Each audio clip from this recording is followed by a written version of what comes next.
Let's move along to American Society of Concrete Contractors, and we'll be talking with a decorative concrete specialist who's Todd Scharich, and we're going to be talking about some findings that have been recently in kind of this same line. Scott was talking about seals and that sort of thing, and you're talking about sealer features. Yeah, well, absolutely. Decorative Concrete Council of the American Society of Concrete Contractors formed a group to look at the sealer problems that were being experienced by decorative concrete contractors around the country.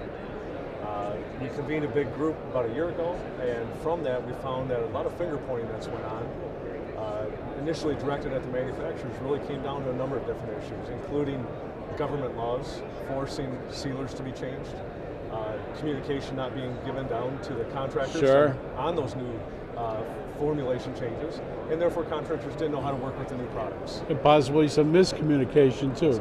That's right. The old adage of I used to do it this way, so therefore I still can, doesn't work anymore. I understand. The new products, the new formulations require the contractor to change their methods. Well, detail for us some of the, let's say, the major changes that you've come up with in sealer applications. Well, it's more of the carrier that all sealers use in the past for solvent sealers was xylene. Xylene is a slow-setting solvent.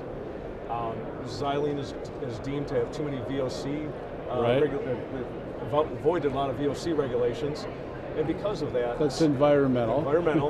So our government stepped in and said you must change the way you make your sealers.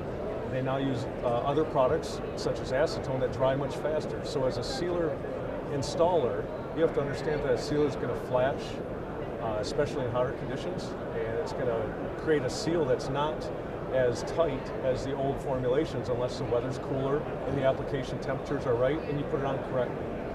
So what's ASCC doing exactly to address the issues that you have found the answers to? Well, our meeting in December 2011 was our first step, and from that we've already created a 50-page booklet, comprehensive guide to sealer, selection, and application.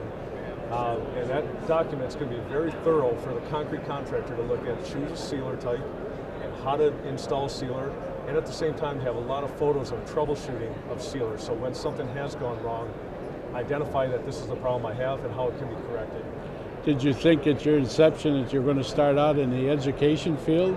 Absolutely not. Absolutely not. No, but I love doing this.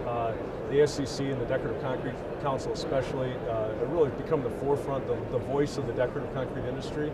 And so to turn a document like that around in a one-year time frame really shows how proactive they are and how they really are going to become the voice of decorative concrete for years to come. Well, how can folks get a hold of the information from your group? ASCConline.org. Okay. Brand new website up there. I myself am the decorative concrete specialist for them, so I run a hotline, an 800 hotline that they can find on the website. And it's a great group, something the best of the best concrete contractors should definitely look at being part of. Well, absolutely. Things change almost by the minute, don't they? And we try to respond quickly to those. Absolutely. Rules, regulations, procedures, what have you. And people just think sealer is sealer. Right? You just put it on, and there's a lot more to it than what most people believe. Todd Scharich, thanks for stopping by and sharing the information from ASCC with us. It's been interesting. Thank you. Have a good day. Thank you. Have a good day and a good time at World of Concrete 2013.